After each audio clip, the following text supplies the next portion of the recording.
Arahato Sama Sambuddhassa Namo Tassa Bhagavato Arahato Sama Sambuddhassa. So after enlightenment, the Buddha must deliver discourse. Which one will be the first discourse? Then in the very beginning of Buddha's life, when he was spending his time under the Bodhi tree on the undefeated throne, the Buddha reflects Nigajati Sansara, different originations. These are only mentally. Also, no listeners at the time. That's why we cannot say that is a discourse. But later,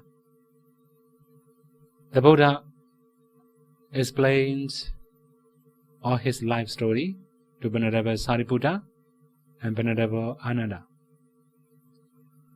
It was recorded, Nigajati Sansara, etc., in the Mahavagga, Vinaya Pitaka. In the second week, the Buddha standing in one place, gazing at the throne and the Bodhi tree. At the time, many of Devas have doubts about Buddha enlightenment. They thought the Buddha hadn't attained enlightenment. He had to do something. That is why he was standing and gazing at the throne and the Bodhi tree. And to remove the doubt of the Devas, the Buddha had to display miracle powers at the very moment. But this is second week. And the third week, the Buddha spent his time on the in between the gazing standing place and Bodhi tree, walking path. So 1 week, the Buddha spent his time by walking and entering into different attainments. Then again, after that, the Buddha go to Raja Ratnakara jewel house created by Devas. When the Buddha was there, the Buddha recollected all the Pitakas, Vinaya Pitakas, how previous Buddhas laid down the rules, Suttanta Pitaka, how previous Buddha delivered discourses, Pitama Pitaka, what's the ultimate truth, and so forth. Then, the fifth week, in the Goldheart banyan tree. At the time, the Buddha pointed upon dependence. Without dependence, life is very terrible. So, which one should be dependent? Finally, the Buddha realized Dhamma should be his dependent. Then, later, when the Buddha after establishing the Sangha, the Buddha also mentioned depending on Sangha. That means the Buddha highly respected the Sangha. At the very moment, we can say after 1 month, in the fifth week, in the banyan tree, one of the Brahmin came to ask a question. At the time, the Buddha explained something, but not for novel truth. The Buddha also could know that Brahmin cannot attain anything. His name was Honghonga. He was born in high class. He was very proud of his lineage. Then he was not very polite to talk to people. Mostly, when he sees somebody lower than him, he look down and speak very rude words. Now, when seeing the Buddha, he didn't show respect. He just sat down and asked a question. what make a man Brahmin. In Bali we call Brahmana. According to his point of view, Brahmana means a Brahmin. But according to Buddha's point of view, Brahmana means the one who is very far from defilements, evils. So, when hearing that, the Buddha explained what is the real meaning of Brahmin. The one who is far from evils is called really Brahmin. This is the first definition the Buddha talked to Huhunga. He was so proud that he couldn't listen attentively. Then again, the one who is free from pride or conceit is also called Brahmana. So he was very proud. That is why the Buddha explained that one. So he was proud of his lineage. But here the Buddha explained to overcome the pride, the conceit. The one who is free from attachment is called Brahmana. Then the next one, when his mind is tamed by the restraint. So that means we have to train our eyes, ears, nose, tongue, body, and mind. If we can train very well, we can tame our mind. Our mind can be calmed down, peaceful. If we cannot tame our 6 doors, we cannot be free from defilements, then we cannot feel peacefulness. That's why the Buddha recommended to control the mind or to tame the mind. Then the next one is the one who had to attain arhatship is called Brahmana. So in this case, Hohonga may not understand what's the meaning of arhat. Because there were many people, many spiritual leaders who declared themselves as teachers, Buddhas, Samanas, Brahmanas. They also declared themselves as Arhat. So here, he may not know what's the really meaning of Arhat, according to Buddha's point of view. So if we say Arhat and Hata, this means cut all the spokes of the samsara. We can say different origination. The Buddha had already cut avijja, sankhara, vijnana, and so forth. Then here, Hohonga could not understand what the really Buddha means. Then again, the Buddha also explained, the one who had already practiced the 3 training is also called Brahmana. So that means, as in the case of the Buddha, he had already practiced the training of morality, concentration, and wisdom. Nothing to review. That means, I'm not very sure about this attainment. I have to review. Mostly we have that kind of experience. In the case of the Buddha, nothing to review. Completely practice. Nothing to redo also. Then, finally, the Buddha said a little bit difficult words to him. That one is, the one who is, the one,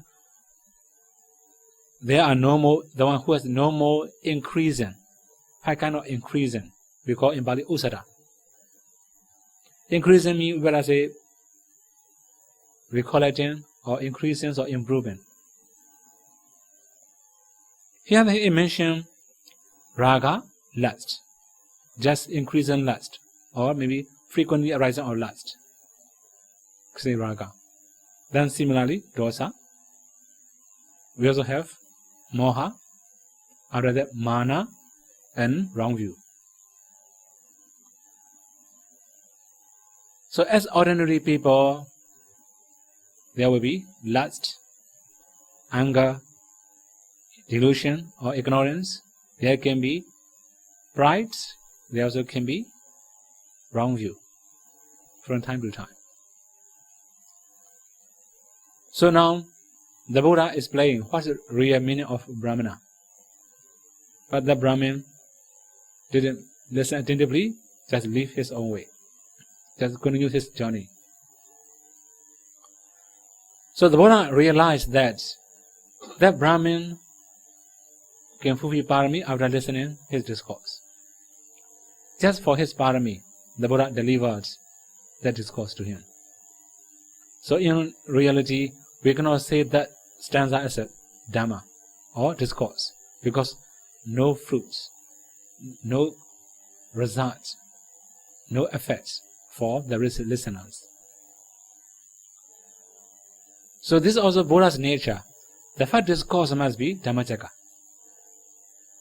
Before that, whoever listeners come, although 2 or 3% come, although the Buddha deliver many discourses, they cannot attain anything. That's why this is the first listener, the first person who had a chance to listen a stanza from the Buddha, but he couldn't attain anything. After that, you have already know the next Vassa, the Buddha spent in Muchalinda. There's a heavy rain, a serpent using his body protects the Buddha from the winds and rain. Then the last week, the Buddha spent in Rajaratana, one of the tree. Then, after that, the Buddha spent in the Ajapala again, banyan tree. At the time, the Buddha recalled the profundity of the Dhamma. So that the Dhamma he had already attained or penetrated was very deep and profound.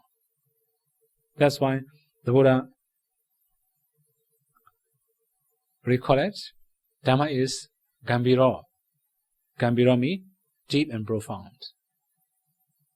It is so deep and so profound that we cannot penetrate or we cannot realize very easily. Another one is, do the saw difficult to see.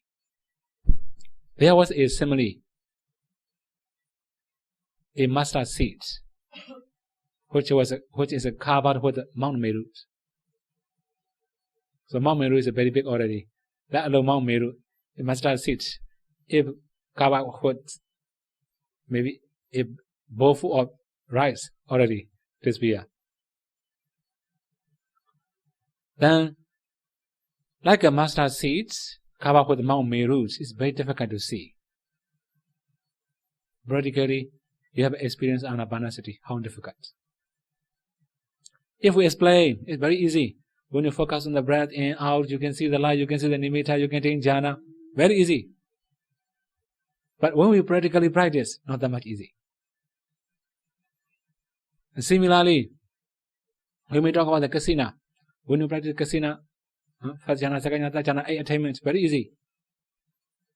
We can also imagine how Buddha attained. But sometimes our imaginary are quite different from practical practice. That's why here, the Buddha used Duddha saw, difficult to see. Duddha nubodo, difficult to penetrate, difficult to realize. So this means, from time to time, we have many doubts. Yeah, one example is mentioned. Like, we have a very fine body hair, for example. We split into 10 pieces. After that, try to touch the tip of 2 threads. Similarly, the Buddha teaching is very difficult to touch with our knowledge. It's very far from our knowledge.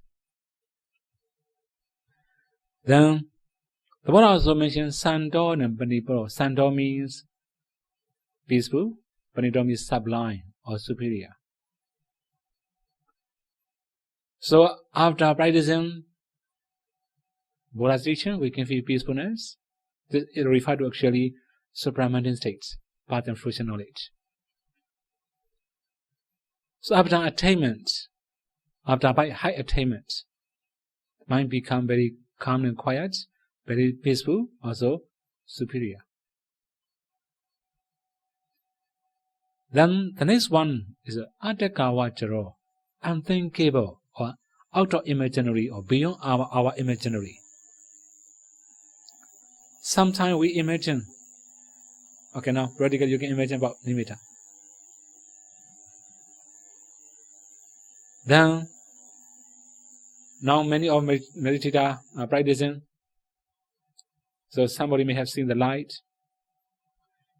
If totally new meditator who has never experienced any meditation or who has never known anything about Buddhism, if we talk about anapana, focus on the breath, if you can know the breathing clearly, naturally, you can see the light. Who will believe? Who will believe that you can see the light? Then they may say you are crazy. Only imaginary we can understand the one. This is a very minor, only nimitta. If we talk about jhana, vipassana, very deep, very profound, we cannot imagine how it will be jhana. I have one of my Dhamma friends, my senior also. He arrived at Pautoya earlier than me. I think nearly more than 5 years earlier than me. He had seen nimitta very long times ago. After that, he had some sickness. He left monastery, come back, then meditate again. When he was very good concentration, when he has very well concentrated mind, then he realized, he knew he had seen nimitta. How is nimitta? Very strong expectation come. Totally drop to zero. Regress. Then try. Few weeks. Bright lights, tranquility, rapture, joy. After that, when he was going to see the nimitta, exciting. Drop again. So that means even attachment to the jhana. The one I mentioned, attachment to the jhana, we call nikanti. That is also a kind of hindrance. We also know that is a hindrance, but we can avoid. Not that much easy to avoid that kind of things. So in every part of meditation, we must have skill. If we are skillful, we can practice very well. If we are not very skillful, we cannot practice very easily. Okay, now the main point is, beyond our imaginary, we cannot imagine how it happened. So, when someone asks, how the light appear? Why the light appear? If people ask how and why, it's very difficult to answer. Anyway, we have the answer, but if we explain also not that much easy to understand. Before I came here, the last night I have to give Dhamma talk in Chivara. I have to, at the time, I explain the way 4 parts. The last part, Sama Samadhi. Many meditators or are new, they also ask, what is it? Khanika Samadhi, momentary concentration. Then the last night, I also have to explain about Sama Samadhi, so I explained what is the Khanika Samadhi. Then after that, I also openly talk to them. Whether you understand or not, I have already explained. Right? Then my duty was over. So that means even to explain is not that much easy, because this is very practical. Anyway, so one more thing here, the one I mentioned is simile. Okay, let's say, if we say animal, it will be a little bit shorter. We would say a man. we just go from here to Singapore to Medan or Badan by boat. We jump down to the ocean. If oceans are very deep, our foot cannot touch the ground. Similarly, for the thinkers, for those who imagine about Buddha's teaching, they cannot touch the ground. But the Dhamma is so deep and profound. We have that kind of simile mentioned. In the text, it mentioned a rabbit. That means not as high as our but just throw it on the ocean, the legs cannot touch the ground. It's so deep. Similarly, for the thinkers, they cannot touch the Buddha teaching. This is very far from their imaginary or their thinking. Then, the Buddha also mentioned, Nibbuna, Dhamma is very subtle. Even very minor things, small things, can be big disturbance in the practice. Then even small things we have to train. If we miss, we cannot improve also. So subtle. Practically, we have one event that happened to Venerable Anuruddha. He had attained very strong psychic power, divine eyes. He also had practiced Vipassana up to the first attainment, Sotapatti. He had already attained Sotapatti. His inside knowledge was also very strong, but could not attain anything. And he approached Venerable Sariputta and asked, I also have very bright light. I can see many universes. But I'm also very diligent. But so far, I cannot attain any higher attainment. Why? Venerable Sariputta explains very simply. You think that you have very bright light that can see many universes. That means you have proud. You have conceit. That pride becomes a hindrance for your improvement. Then you thought that you have very strong efforts, diligence. That means you have very much restlessness. That's also a kind of hindrance. Then you also say, I cannot attain any higher attainment. That's also a kind of remorse. Kukucha.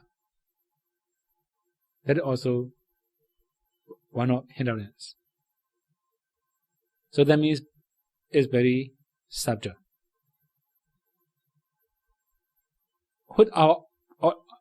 Only we have ordinary minds or ordinary knowledge, we cannot realize what is the problem. Only Venerable Sariputta could realize what's the real problem. Then the Buddha also mentioned here, Pandita Vedaniyo. The Dhamma can be penetrated by the wise. Okay, sometimes we translate Pandita as a wise. Sometimes we can also translate as a noble person or good person. But here, in the case of the Dhamma, we better say noble person or good person. So only a good person and a wise person can realize the Dhamma. This means we must have higher training. First, morality. Second, concentration. Third, wisdom. With these three trainings, we can realize the Dhamma. So the Buddha recalled the profundity of the Dhamma. Then, to deliver or explain the Dhamma, he also had to recall the conditions of living beings. So the Buddha realized that all the living beings delight in sensual pleasure. The Dhamma is so profound, people are delighting in sensual pleasure. Moreover, they also have attachment to their attachment. So The first thing is external objects, living things or non-living things. Attachment to living things or non-living things. After that, attachment to their own attachments. Without attachment, we cannot be happy. Although we have many enjoyable things, if we don't have attachment, meaningless. When we have defilements, all our properties are meaningful. So that means people have attachment to their possession, living things, or enjoyable things. Then, the Buddha also recalled the profundity of dependent origination. Dependent origination is very deep and very profound. Then we have to think about, we have to discern past existences, causal relationship between past and present and future. So dependent origination is also very deep and profound, not that much easy to realize. Then, the Buddha teaching is for the destructions of attachment. People like attachment. The Buddha teaching is to remove all the attachment. But people have very strong attachment to their attachment also. So it's totally opposite. That is why the Buddha also thought that it will be very tired for him to explain his Dhamma to devotees, disciples. So, you have already know somebody Brahma approached the Buddha and requested, "My Lord, there we are some living beings who has very little defilements in their wisdom. Here in Pali we call Rajami dust, Ekami eyes. So if dust in our eyes, we cannot see. If our eyes cover with the dust, we cannot see clearly. That's why metaphorically the Buddha used Rajaka, Rajami dust, Ekami eyes. So dust in the eyes. So now here somebody also requested, there are some living beings who has very little attachment, very little dust in their eyes. There are somebody who can realize the Dhamma. If the Buddha don't deliver Dhamma, nobody will understand. So, somebody Brahma requested. Then the Buddha also talked to somebody. Now, I have already opened the entrance doors to Nibbana. Those who have ears and faith will enter the door. Here we have two requirements. One is ear. This means we must have willingness to listen to Buddha's teaching. This is the first thing. Second one is confidence, saddha. So at the time, there were many teachers who declared themselves as Buddhas, many Buddhas. When really the Buddha appeared, many people have doubts about the Buddha.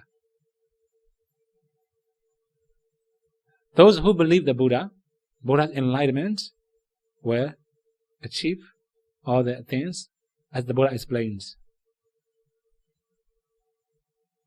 Then the Buddha also trying to point out upon living beings. How many kinds of living beings in this world?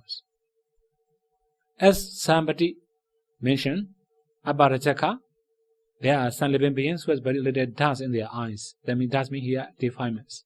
There are some living beings, they have very little defilements. There are also some living beings, those who have very strong defilements. Those who have little defilements or weak defilements could realize the Buddha's teaching. The another one is Tikkhindriya, sharp or strong controlling faculties, and Mudindriya, very weak controlling faculties. Especially very weak. Saddha, Viriya, Sati, Samadhi, Panya. 5 faculties. So confidence is also very weak. Effort also weak. Not that much diligent, lazy. Then Sati, mindfulness also weak. Samadhi, concentration is also weak. Panya, wisdom also weak. If very weak controlling faculties, that controlling faculties cannot produce higher attainment. If all the controlling faculties are very strong and powerful, that controlling faculties will produce higher attainment. The Buddha realized there are also some living beings who have good behaviors, good manners, bad manners. This means good background and bad background. Then Suvinyapaya and Duvinyapaya, that means some people can realize Dhamma easily, some people are difficult to realize Dhamma. It's very far from their knowledge. Then the last one is the most important one. Those who don't think that there was full of danger in the future existences. So if we have to accept future existence, there must be danger. There will be danger again. So those who know and see the future or this present lives as danger. Moreover, we must also know that defilements and all the karmas that can produce future lives also danger. The purpose of meditation is to stop our rebirth and existences. So in brief, we can understand we have to cut all the good and bad things. So you may think if we remove all the good things, what will be? In the case of Arhat, no more good action, no more bad actions, only mere function. As Buddha also, no more kusala, no more akusala, whatever his action. Although he gives discourse to many devotees, many listeners, no kusala, no akusala, only kriya citta, a functional consciousness. Then, if we know the danger of lives and or the danger of defilements and karmas that can produce future existences, then we have possibility to achieve or realize nirvana.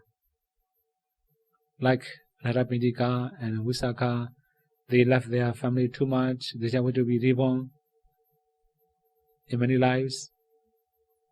Attachment to the life is also one of the defilements. So after that, the Buddha also could realize there are many kinds of living beings in this world. But he summarized, there are only 4 types of living beings in this world. There are also 4 similes appear in Buddha's vision. This is the simile of lotus. So you may have seen lotus flower in the pond or in the lake. So there are also some lotus. Lotus buds is also under the water. It cannot go up above the water level, then eaten up by fishes, turtles, and many other creatures in the waters. It cannot bloom anymore. There are also some types of some lotus flower under the water level. They will grow up above water level, then they will bloom 2 days later. There were also many lotus on the water level, touching with the water, but next tomorrow, or maybe tomorrow sunrise, it will bloom. Now the last one, the lotus buds are above water level, already above water level. So when the sun rises today, it will bloom. Similarly, there are 4 different types of living beings. The first type, who cannot attain any path and fruition knowledge in this very life. Although they learn from many different teachers, although they learn from the Buddhas, they cannot attain anything. This is the first type. The lotus eaten up by fishes, turtle, and all other creatures in the water.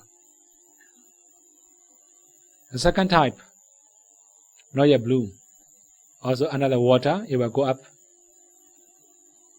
This is the one who see and learn from the proper teachers, the proper traditions, proper methods, proper meditation subjects. After that, he could attain path and fruition knowledge. The next step, above water level, touching with the water, it will bloom a few days later, tomorrow maybe. There were also some living beings who could realize Nibbana very easily after listening a long discourse. When we study in the suttas, we can find many disciples attain path and fruition knowledge. Even Dhammacakkappavattana Sutta, many millions of devas and brahmas could attain path and fruition knowledge. Then the last simile, above water level already, when the sun rises, it will bloom immediately. That one is the one who could realize Nibbana after listening a short discourse, a stanza. So realizing there were some living beings, four different types of living beings, then the Buddha had to know who should be the first listeners, who could attain path and fruition knowledge easily. He remembered his teacher, 2 teachers, Alara Kalama and Udagarama Buddha. Both of them passed away. And finally, you have already known 5 bhikkhus, Vajjavakkiya. So the Buddha also realized that they could not attain. Now they are not ready yet to accept the Buddha. That's why the Buddha had to spend a few more days around Bodhi tree. Then, when it was closer, Vassa is getting closer, one day before Vassa, we can say eve of Patimokkha day, the Buddha set out a very long journey from Mahabodhi, from Buddhagaya to Varanasi, Isipatana. Why the Buddha left very late? The Buddha had to say something to one of the future disciples, Ubaka. He was a naked ascetic. Now his controlling faculties were not really mature yet. Buddha had to wait until his controlling faculties become stronger and powerful. So on the way, as the Buddha had already known, he met Ubaka. When seeing the Buddha, Ubaka asks, "Your eyes, ears, nose, and face are very bright. Whose Dhamma do you like? Who is your teacher?" So here are these 3 questions. Roughly, we can know Buddha doesn't have any teacher. Then, here the Buddha also mentioned the qualifications of the Buddha. So I have already eradicated all the defilements. I am a sub-enlightened one. I am also sorry. So I have already eradicated all the defilements. Then I don't have any teachers. There's nobody superior to me in sila, morality, samadhi, concentration, and panya, wisdom.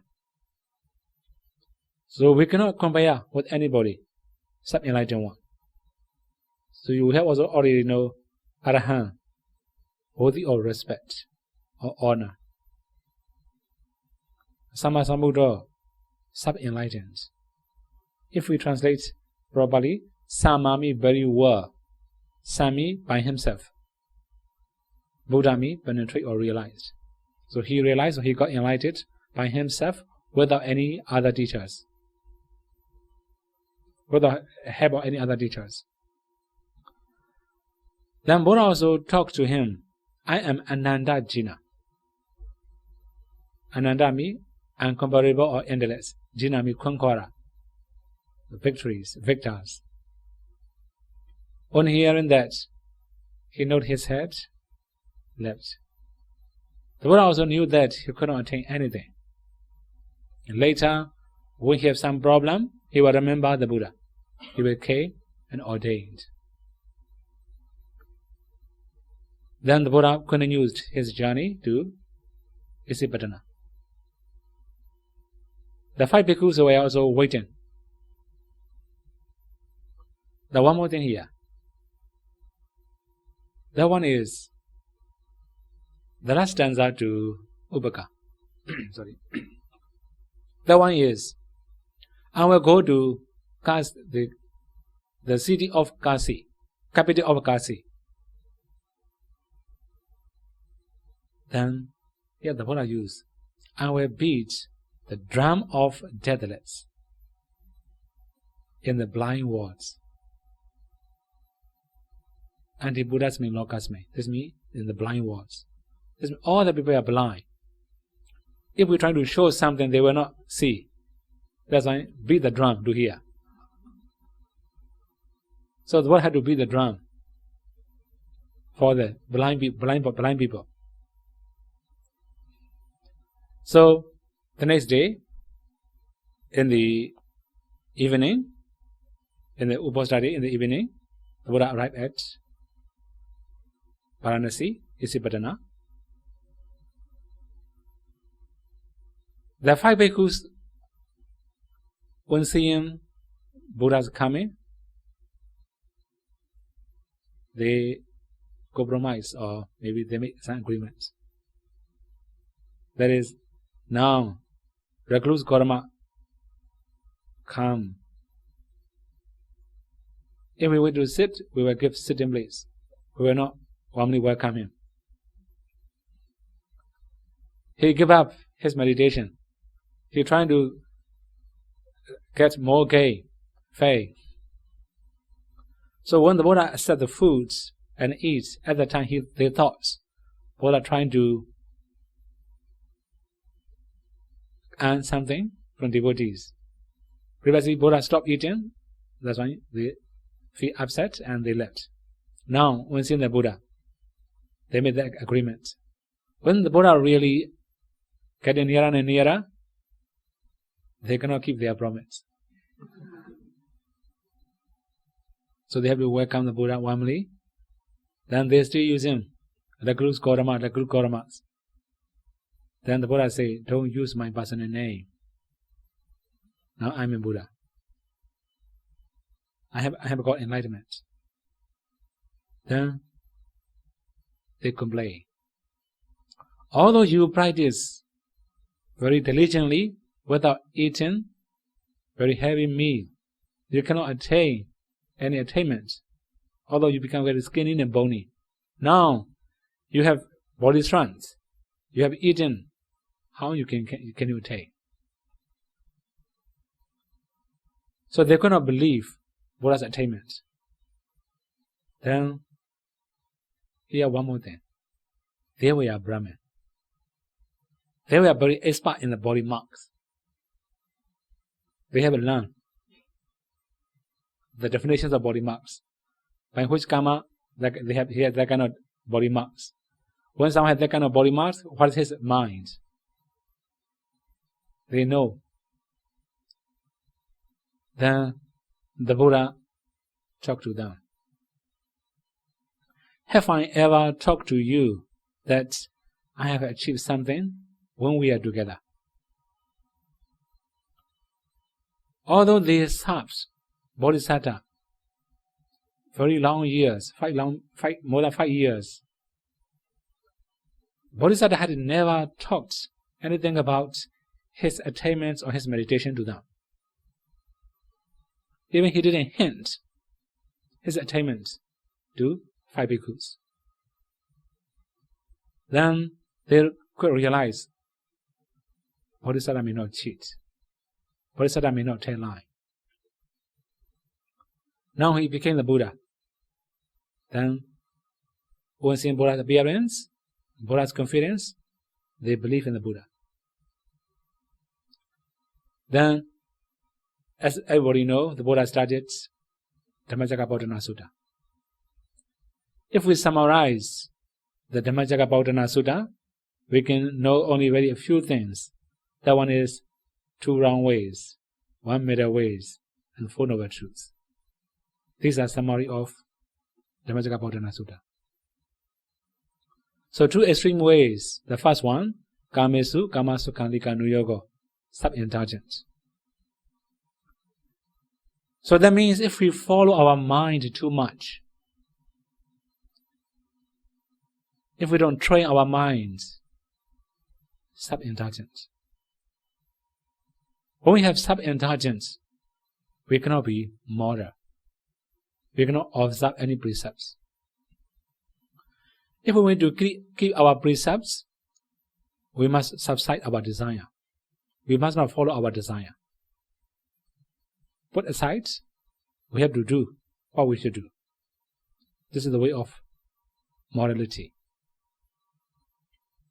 Then, second one, sub-mortification, torturing oneself, a sub-torment also.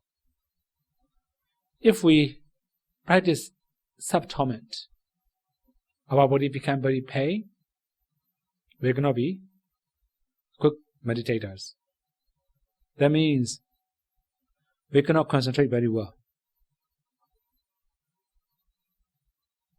As we have 2 extreme ways, we also have to know 2 different things.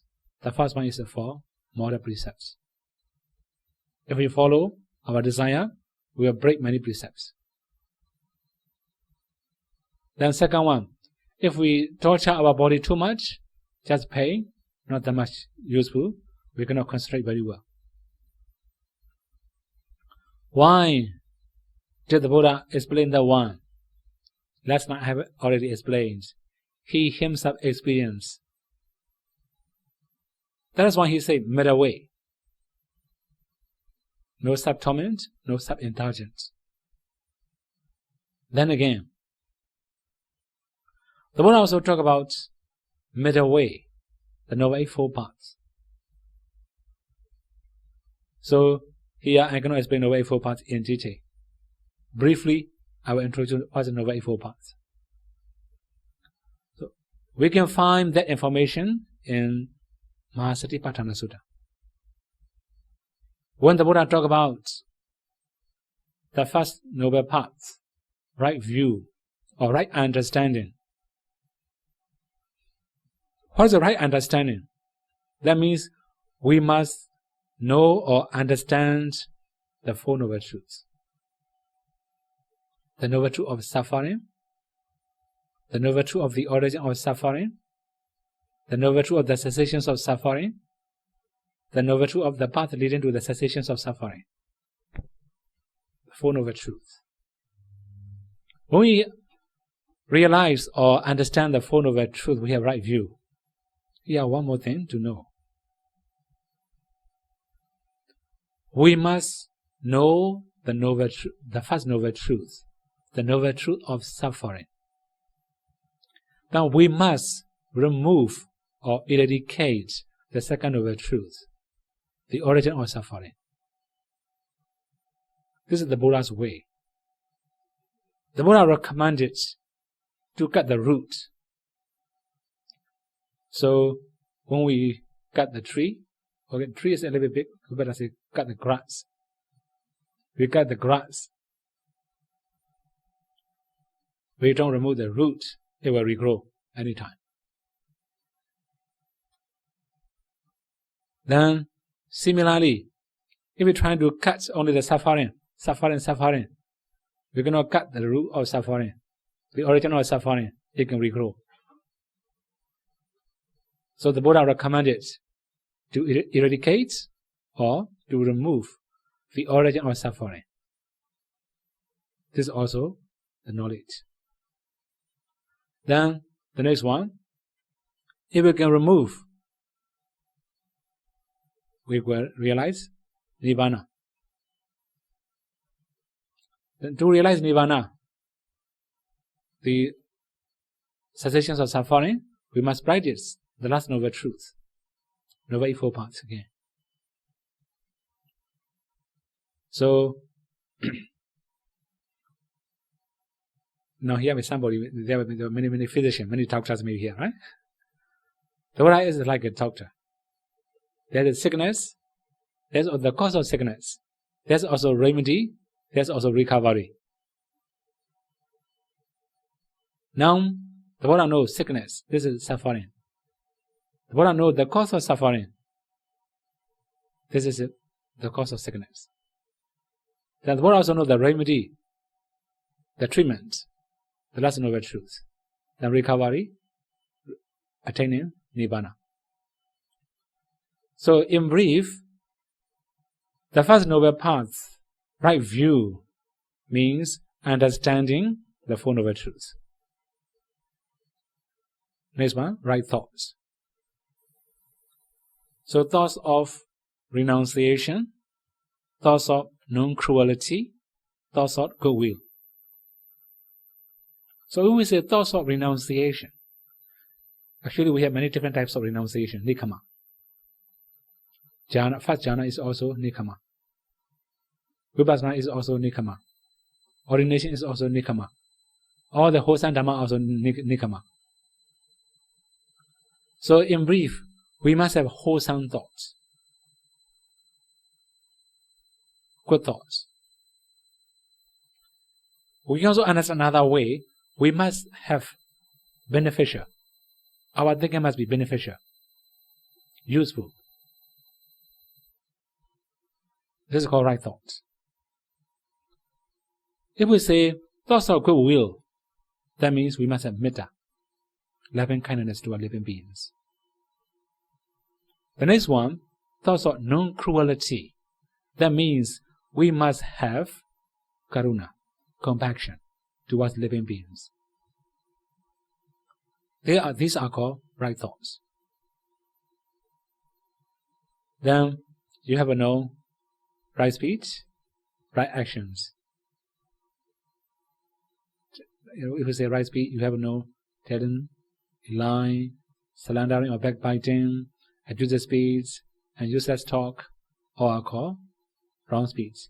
If we tell the truth, if we just say beneficial things, also meaningful things, then it can be right thoughts.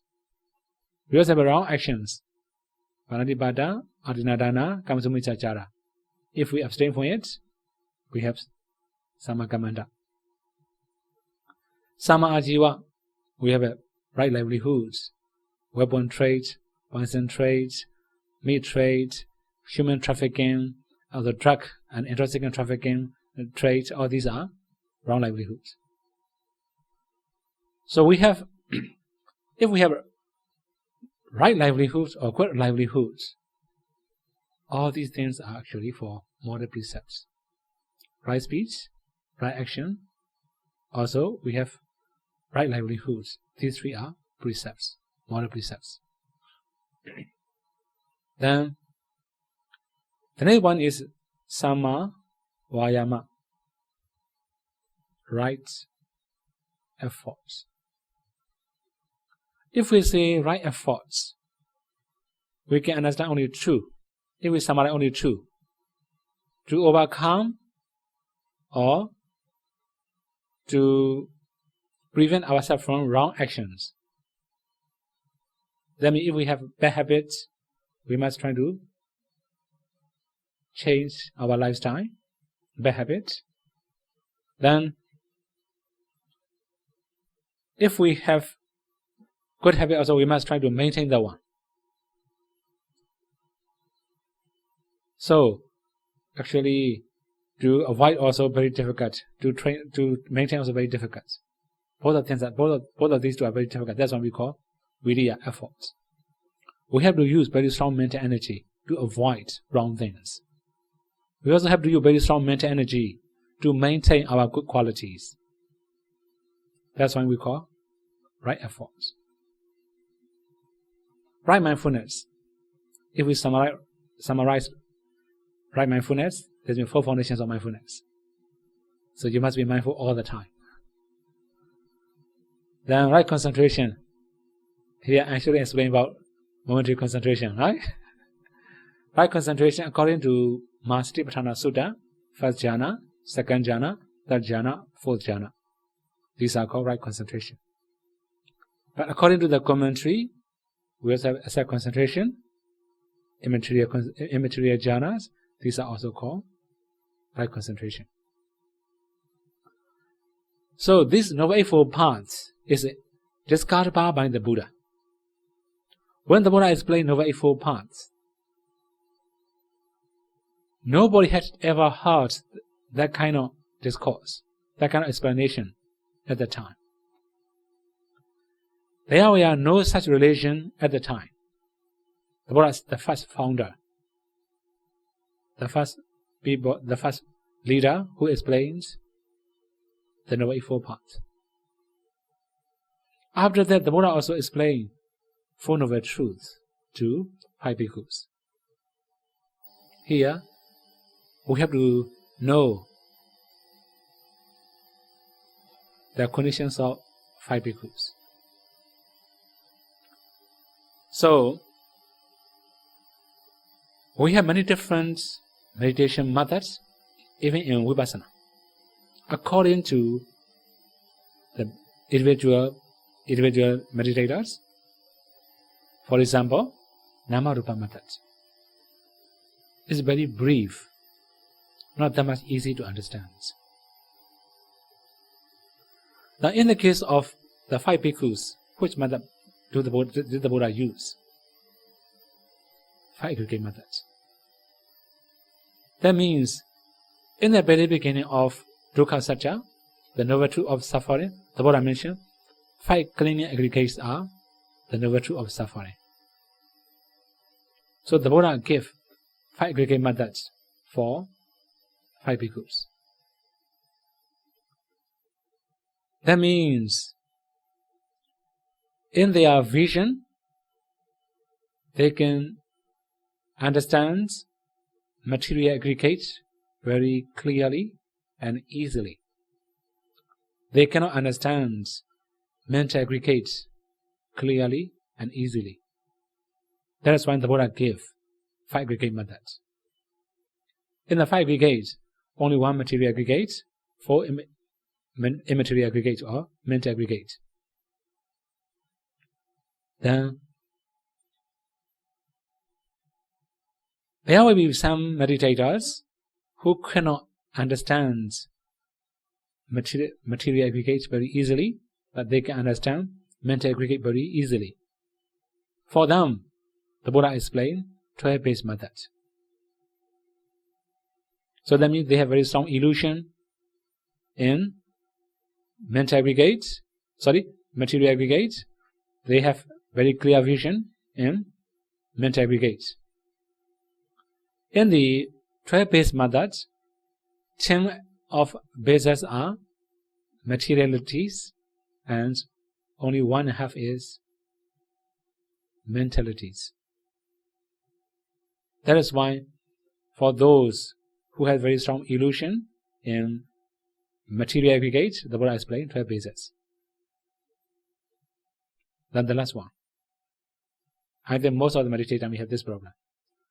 We cannot see Nama very clearly, we cannot see Rupa very clearly. Both. For that kind of person, the Buddha explained 18 elements, 18 tattoo methods. So according to the meditators, the Buddha gave different meditation instruction. Now, the Buddha could know their condition. The Buddha gave 5 aggregate methods for 5 bhikkhus. So at the very evening, only 1 bhikkhu could attain the first part in fruition knowledge. You have already know that one, right? Venerable Konanya. So this is also the first discourse. No one had ever known, heard about Noble Eightfold Path and Four Noble Truths. Then I have already said there were many devas and brahmas who could attain path and fruition knowledge in that assembly. Among them, there were also many devas who could not attain anything. Then we have one missing sutta. Almost all the people don't know the suttas. So in the full moon day of Vassa, we spend Vassa, right? Before that we have full moon day. The next day we spend Vassa. So the Buddha explains Dhammacakkappavattana Sutta in the evening before the sun sets, the moon rises. The moon already risen, the sun not yet set. In that time, in the evening, the Buddha explains. So it was a little bit late. So that's a little bit long, a little bit late. Then, although it was very late night, the Dhamma talk was not yet finished. There was a one deva in the audience. He was waiting for his friends coming. So that one is it, Sadagiri, one of the deva.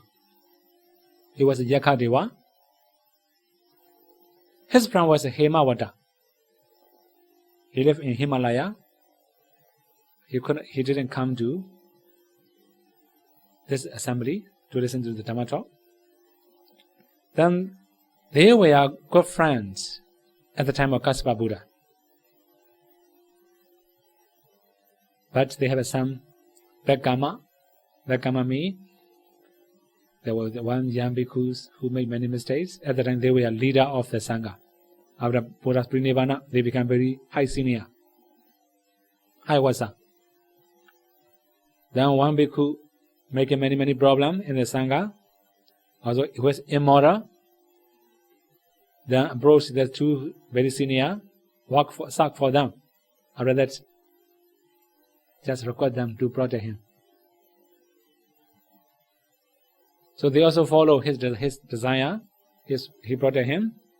Then very big problem in the Sangha. This was a problem maker.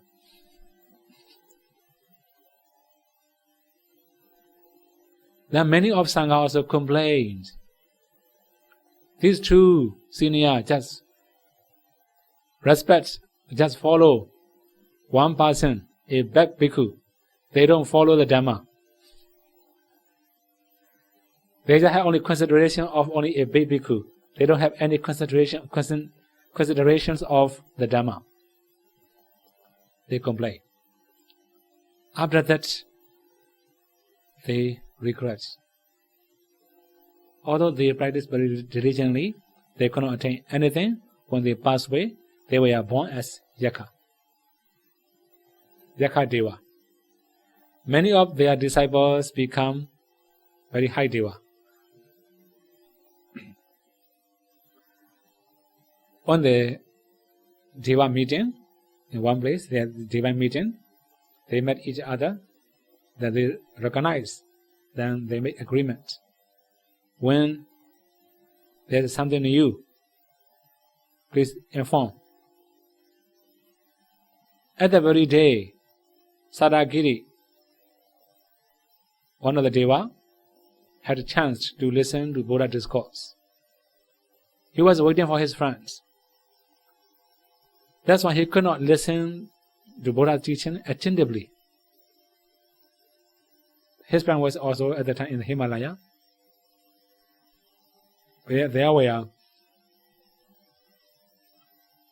the many flowers out of season. When Buddha delivered discourse, this is also normal. They bloom flowers, live a long time. That Deva in Himalaya, which to enjoy beauty of flower, he was also waiting for his friends. Sadagiri, why my friend don't come to see me? Also, we are full of water in the mountain. We can enjoy flower. Then that Sadagiri also waiting for his friend. Why he didn't come to listen to Dhamma talk? Then both of them.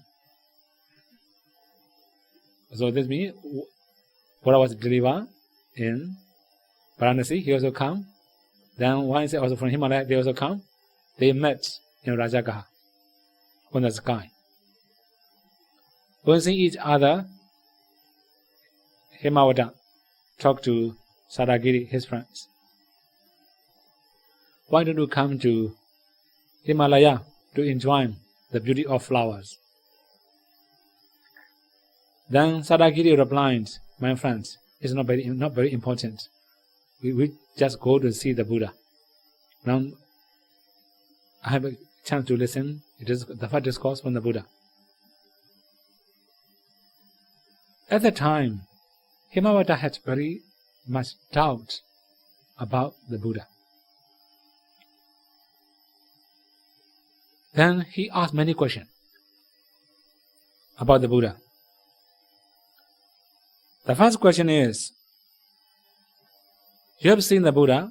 The Buddha you have seen is free from bodily wrong actions, verbal wrong actions, mental wrong actions. If we summarize, we can understand like that. Actually, it's very long suttas, very much in detail. So if we summarize this one. So he asked one by one. Then Sadagiri also explained. Buddha had free from all the wrong actions, bodily, verbal, or mental wrong actions. Then he also asks that the Buddha you see had achieved Dhati Guna. Here, I cannot translate Dhati Guna. Okay, but I have to explain Dhati Guna. What is Dhati Guna? So if we say unshaken mind or unshaken mind is possible, but this is also not Dhati Guna, fully Dhati Guna. Dhati Guna means when encountering difficulties or good conditions or bad conditions, his mind is unshaken, very stable, stands still, steady mind. This is also called Dhati Guna. For example, when seeing something desirable or undesirable, it cannot affect his mind. His mind is very total equanimity towards all the objects. This is called Dhati Guna. Similarly, when hearing, smell, taste, touch, or thinking, equanimous, unshakable or unshaken by any of external objects. Now, similarly, we have ups and downs of life. The first one is labha, alabha, gain and loss. Whether the Buddha gained something or lost something, unshaken. Then yasa, ayasa. The yasa also can translate as a fame and a defame. We can also understand another way with many attendants or alone. loneliness. All these conditions cannot make his mind shaken. Then, Nindam and Pasansam. Praise and depraise, or we can say praise and defame. We can say blame maybe. Praise and blame. Whether he was praised by many people or blamed by many people, unshaken. Then, Sukha Dukkha. Pleasant or unpleasant, whatever condition he had, his mind was unshaken. This is called Dhatiguna. So mind is very strong, powerful, peaceful, calm, steady, still, unshaken, stable. This is called Dhatiguna. Then when he asks, did the Buddha you see, you met, had Dhatiguna? Then the friend Sadagiri explains, the Buddha has all these qualities, Dhatiguna. Then he also asks many other questions about the Buddha's qualities. For example, you know Vijja Charana Samano. Vijja Charana Samano already, right? We have many types of Vijja, 8 Vijjas, also 15 Charanas. So, Buddha is endowed with Vijja and Charana, knowledge and contact. He asked many other questions about Buddha's qualities. Then, the Sadagiri also explains the Buddha has all these qualities. I have already said there we are talking or discussing in Rajagaha on the sky. At the time, one lady was standing on the corridor. Because of her past karma, he could hear their conversation. That he could attain the first path of fruition only without seeing the Buddha. Her name was Kali. If we say full name, Kali Kurara Karika. Very long name. You may not able to memorize that one, right? Kali is his personal name. Kurara Karika. Anyway. So the first human Sotapanna, male Sotapanna is Venerable Konanya. The first lady, noble person is Kali, Kurara Karika. This is after the first discourse, at the same night, she attains Sotapanna. After that, the 2 devas discussed. Okay, now is proper time to see the Buddha. Shall we ask a question to the Buddha? Then, both of them approach the Buddha and ask some question. Then, their question is, what makes Satta Loka, Satta means living beings, Loka means the worlds. Living beings also called Loka, the worlds. Then Sankhara Loka, formation, or the Kusala, Agusala, or the Nama Rupa, they are also called formation. This is also called Loka. So what makes Satta Loka and Sankhara Loka? Then what makes living beings very strong friendship with craving and wrong view? Then which dhammas are called Satta and Sankhara? Satta means living being, Sankhara means formation. Why are living beings exhausted? These are the questions they ask. If we summarize the answer, 6 internal bases and external bases. That means when we have 6 internal bases, eye, ear, nose, tongue, body, and mind, we also have external bases. Color, sound, smell, taste, touch, and thinking, the mind object. So if we have only eyes, no visible objects, no defilements, it cannot make any living beings. If that we don't have tanha, craving, we cannot make any karma. If we don't have any karma, we cannot be reborn in any existences. Then similarly, nose, tongue, you can also imagine.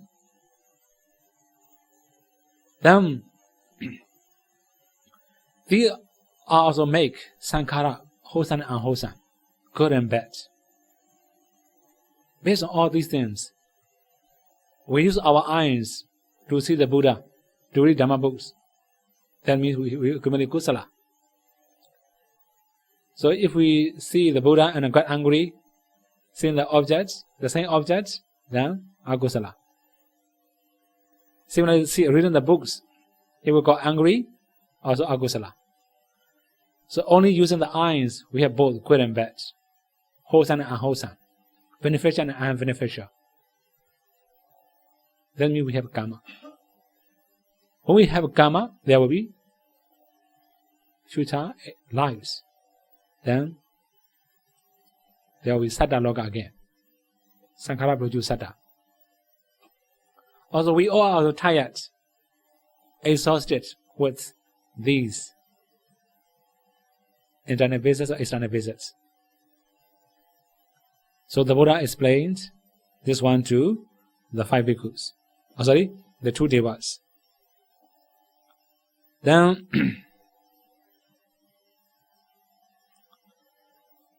after that, they could not understand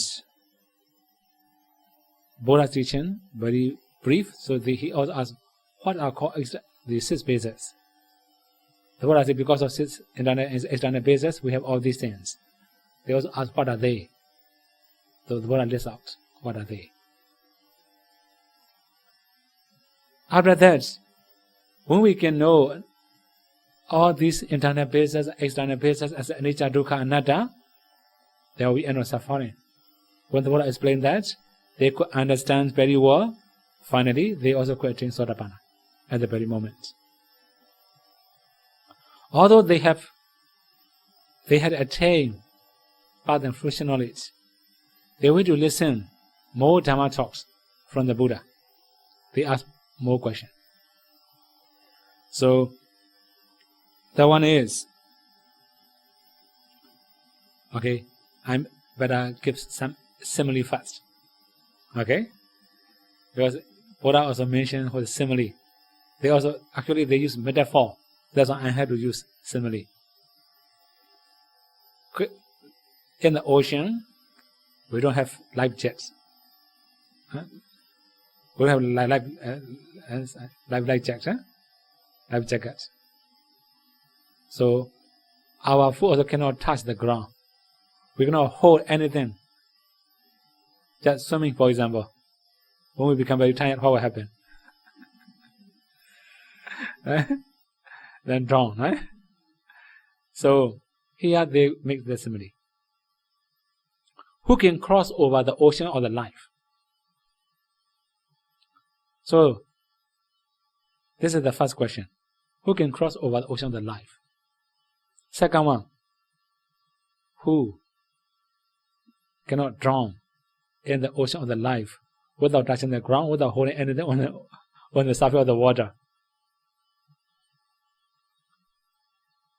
When he asked this question, the Buddha explained, the one who puts aside all the sensual desires can cross over the flood. This means can cross over the oceans of the life. Then they must have the we call internal contemplation. That means contemplate as anicca, dukkha, anatta. In Pali, we use iccata cinti, internally contemplating. In reality, in Vipassana, we have both, internally and externally, contemplate as anicca, dukkha, anatta. But here the Buddha mentioned internally. So, in this context, the 2 devas, they may have more attachment to their internal. They have very few attachment to external objects. That's why the Buddha had to put that kind of passage here. Then another thing is the mindfulness. When we have very strong mindfulness, we can cross over the ocean. If we don't have mindfulness, we cannot cross over. Then, as you have no concentration, wisdom. With all this formation, we can cross over the ocean of the life, the samsara. Then if we don't have any interest of the life, if we are interested in the life, then if we have attachment to the life too much, we will be drowned in the water. If we can give up attachment to the life, although we are in the ocean of samsara, we cannot sink. We will be floating all the time. Okay, this is what the Buddha explained to the two devas. The summary of Himawada Sutta. If we explain in detail, it will be very long discourse. Today also, now time's up. Right? I have no time to talk about Anatta Lakkhana Sutta yet. Okay, so this is the first day the Buddha delivers discourse. The first discourse was Dhammacakkappavattana Sutta. Second one is Himawada Sutta. So now we have only two noble persons. One is Venerable Konanya. One is Kali, Kurara Grika. Then Buddha has to continue explaining Dhammacakkappavattana Sutta for 5 days. One day, one bhikkhu attained arhatship. So 4 more days. After that, in the 5th day, the Buddha continues Anatta Lakkhana Sutta. This means all the 5 bhikkhus had attained Sotapadipatti fruition knowledge. One day, one bhikkhus. Then the 5th day, the Buddha continues Anatta Lakkhana Sutta for their higher attainment. At the end of Anatta Lakkhana Sutta, they all attain arhatship. So today we should stop here, right? May you all be able to practice Buddha's teaching, and as a result, may you all be able to realize the final cessation, Nibbana.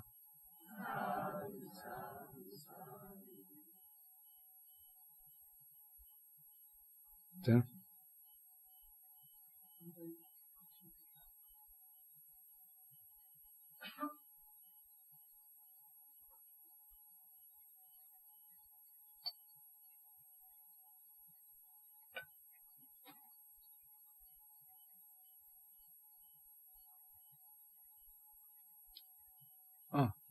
today 2 come, huh? So,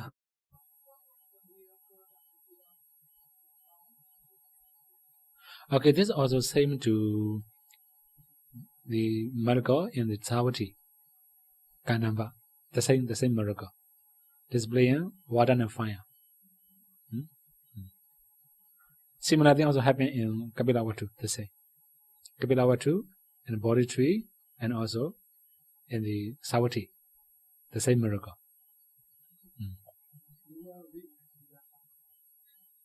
Deva can reach Buddha's mind, Brahma also can reach Buddha's mind. Among the human beings, also some arhats can read Buddha's mind. For example, Venerable Anuruddha, he could read Buddha's mind. When Buddha was entering Nirvana, going to enter Nirvana, he could read Buddha's mind. He could know which attainment Buddha entered.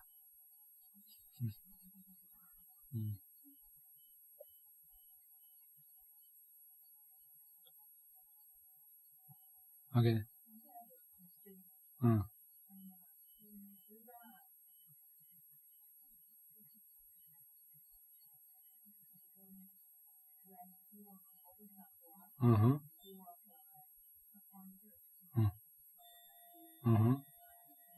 Okay, definitely prophecy.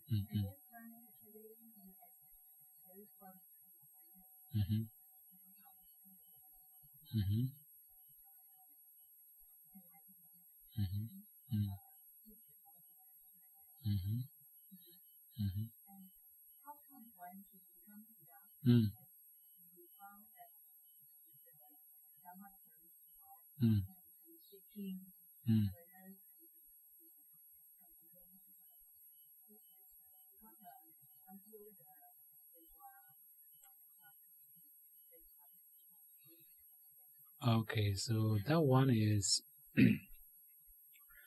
actually because of translation. This is actually a problem. We also translate like some hesitations or something like that. Actually, just thinking, it will be very tired for him. He just thought like that. Then one more thing here, we have in every cases we have two reasons. One is the internal reason, and the external reason. Internal reason is his own knowledge. If we have enough knowledge, we can get Dhamma talk. And the external reason, somebody might request. Now one more thing is, at the time, Hinduism, Brahmanism, they highly respected Brahma. When Brahma requested, it will be more beneficial for the environment at that time. That's why the Buddha also knew that Brahma will request it. That's why he just think all this thought process. After the assembly Brahma, reading Buddha's mind, come and request it. So actually we have one of the Buddha qualities, Buddha's nature we can say. That means the Buddha will never hesitate to deliver discourses. This is one of the Buddha's quality. The Buddha will use all his mind power to explain discourses. This is also Buddha's nature.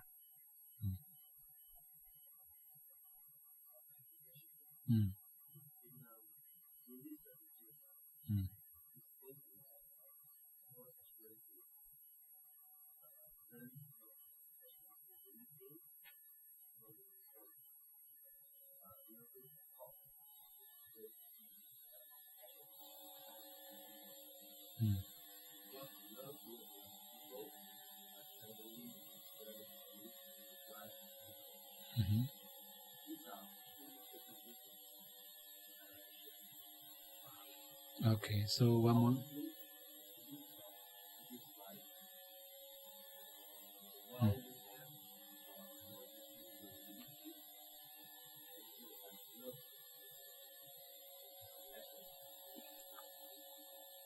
Actually,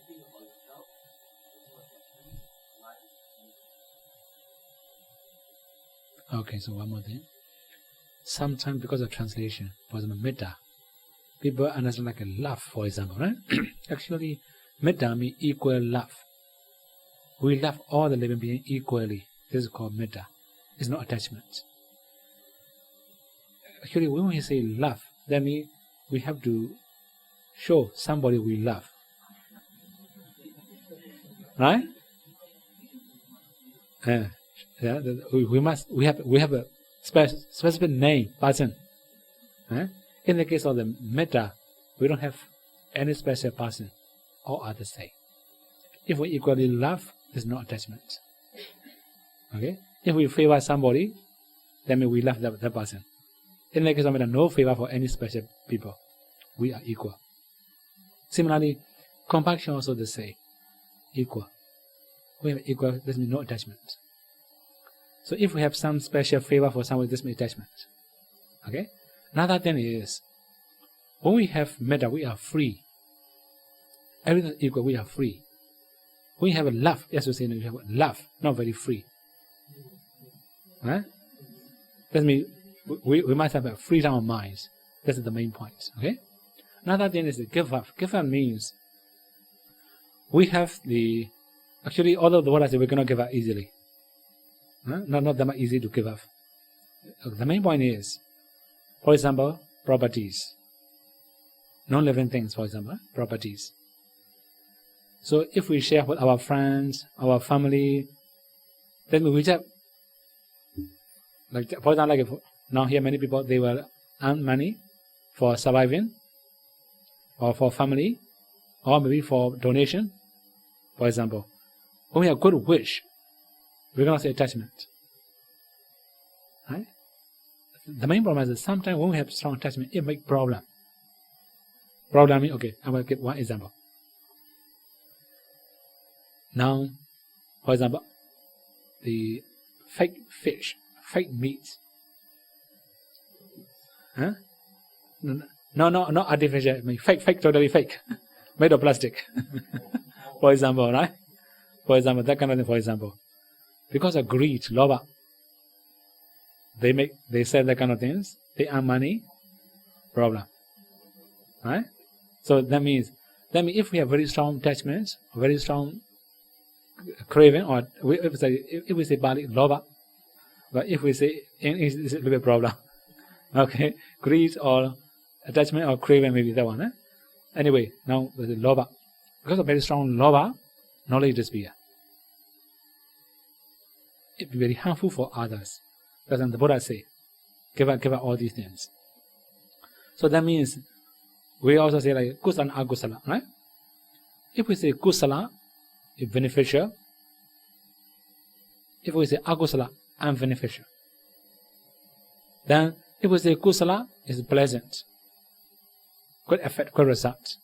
If it's akusala, it be very harmful for both we ourselves and others. That's why, although we say give up, it doesn't mean you have to give up everything, throw away everything. Okay, that means there must be proper wish, proper desire. It's not lobha. If improper desire, this is the lobha. It will be very harmful for yourself, harmful for others. This is the way of Buddhists. Okay? Another question is what?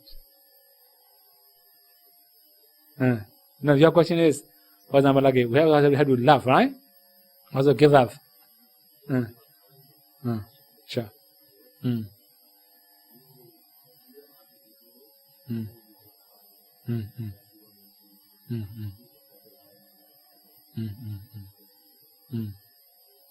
Okay.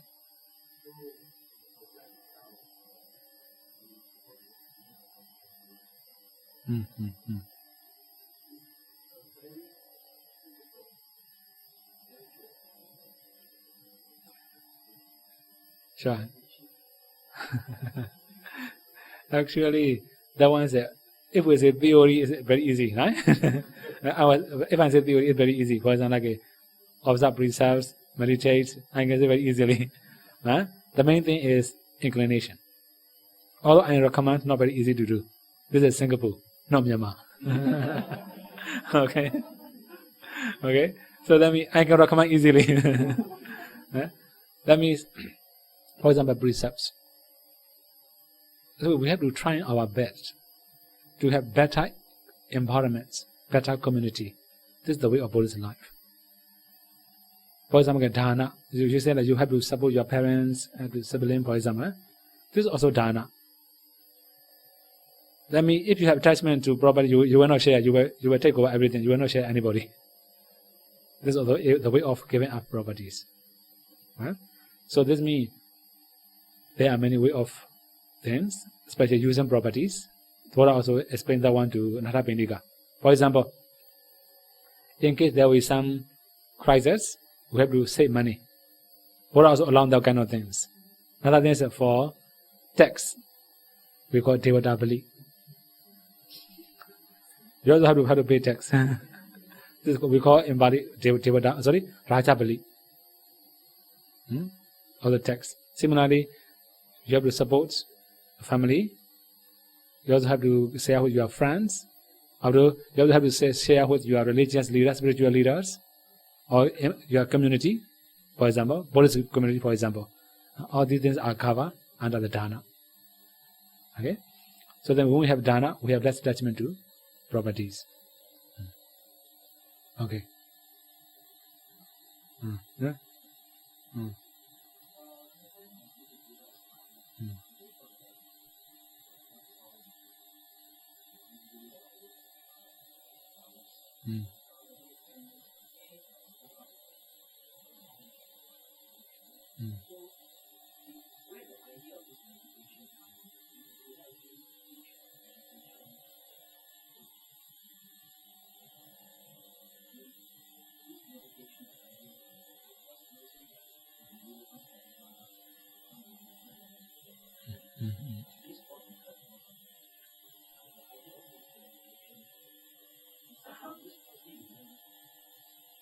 So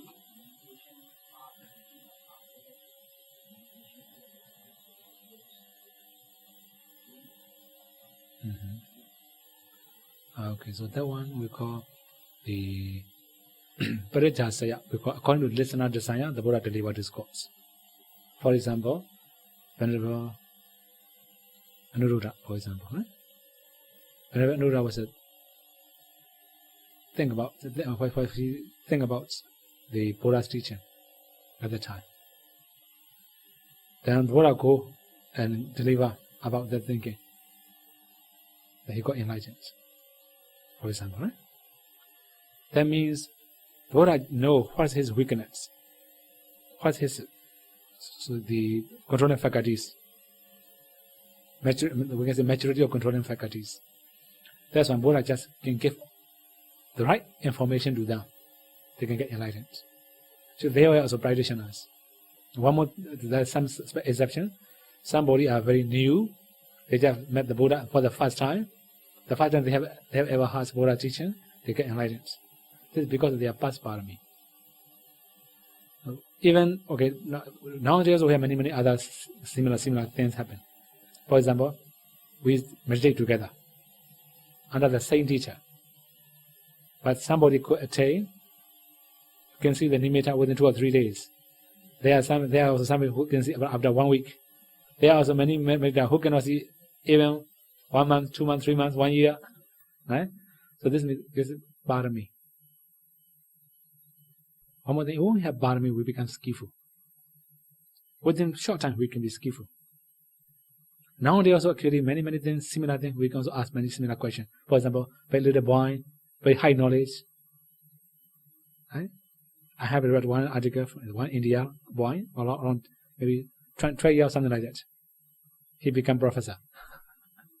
For example, special favor for him because he could know many things since he was a little boy. So we can also ask similar question, why he could know that kind of things. That means because of past karma. Past parami, we can also understand like that. So similarly, at the time of Buddha, there are some bhikkhus or lay devotees. They could understand Buddha's teaching within short moments. Even now, Venerable Konanya, after listening discourse, attained Sodapati. That means Buddha just point out you have to do 5 brigades. Just get information. He has known how to do. So he could attain. Like that. Another thing?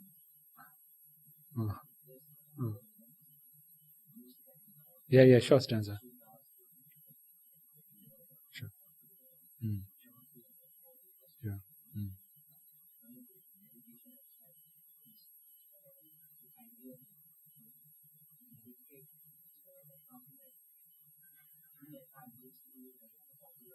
At the time, actually there are many other traditions. They also meditate. Even the Buddha himself studied under the guidance of Alaran and Kalama. Similarly, Buddha disciple, Venerable Sariputta, Mahamoggallana also have studied from many other teachers. Especially they studied from Sanjaya Virata Buddha. Also, Venerable Konanya also practicing together with the Bodhisattva. So that's why Buddha could know their condition. Especially, the Buddha have some special knowledges. We call in Bali, Indriya Propriyata Jnana. The Buddha can know the maturity of controlling faculties of living beings. Another one is Asaya Nusaya Jnana. The Buddha also can know their inclination and tendency. Then the Buddha also can know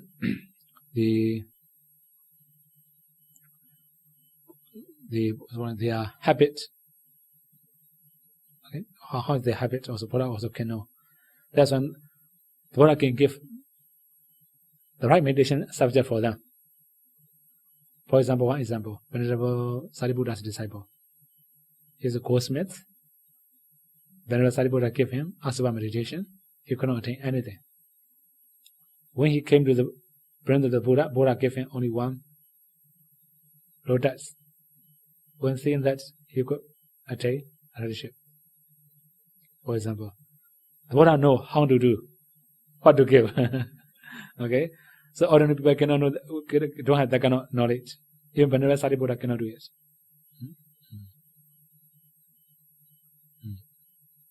And then,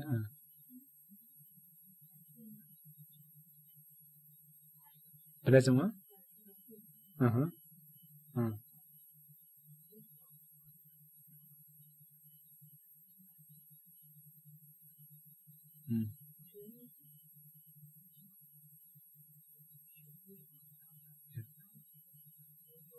Mm, mm, mm, mm, mm.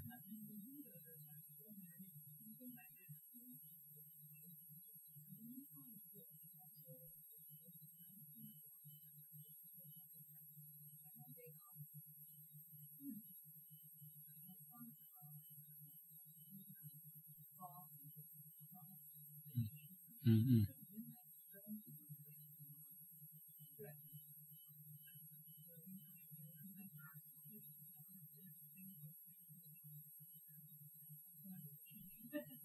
Mm, mm.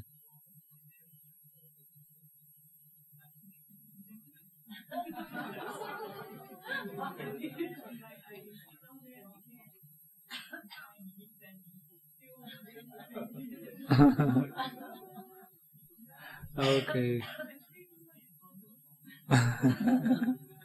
Okay.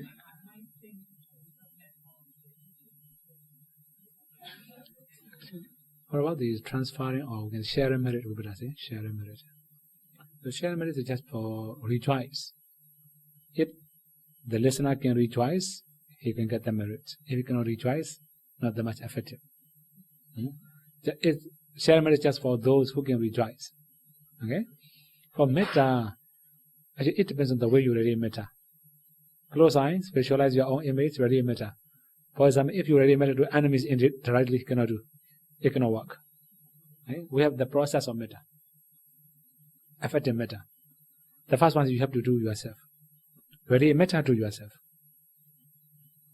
For example, may I be free from mental pain. For example, you can ready metta to yourself and you can feel peacefulness. Then, now you hate your boss, for example, right? If you ready metta to your boss, you cannot do. Anger will rise. If it's a may, it will get worse. Right? It will get worse. Okay, the main point is here. After that, you must ready metta to a respected person. Female. If you can ready metta to a respected person, then move another one. Dear person. Like a mother, sister, something like that. Then again, you have going to use a different person. You have seen, you don't know each other. For example, that kind of person. Female. Ready metta. Yourself, dear, respected, dear, indifferent. If you can do again and again, when you can be peacefulness, go to enemy. Okay? So the process is a little long.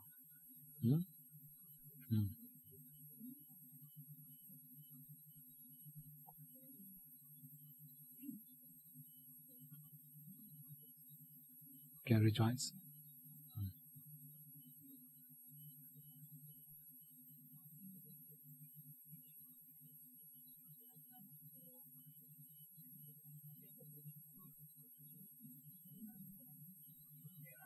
Cannot get. If you cannot rejoice, cannot.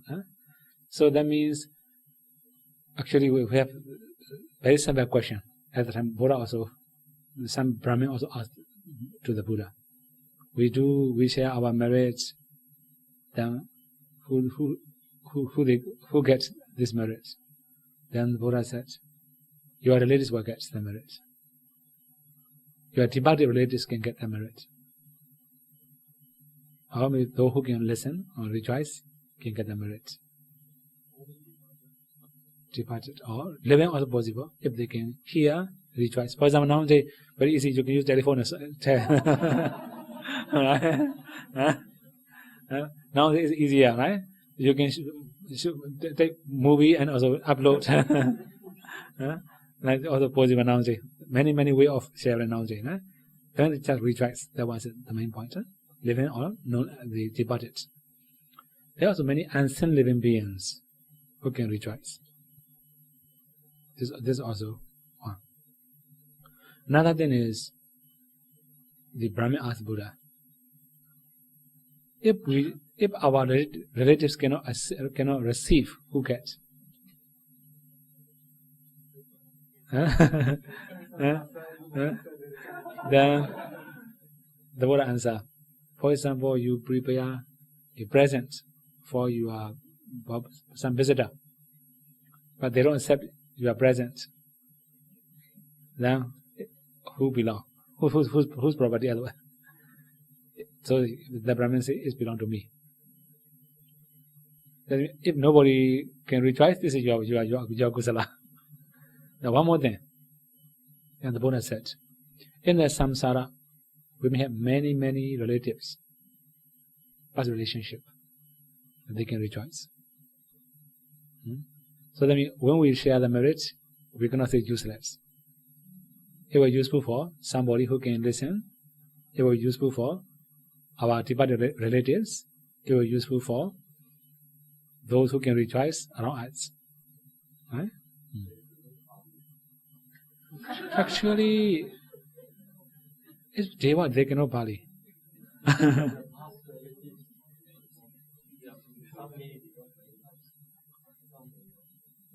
So, actually, the main thing is that they could see, they could hear. This is also possible, right? Actually, after death, we cannot know which language they speak also. Right?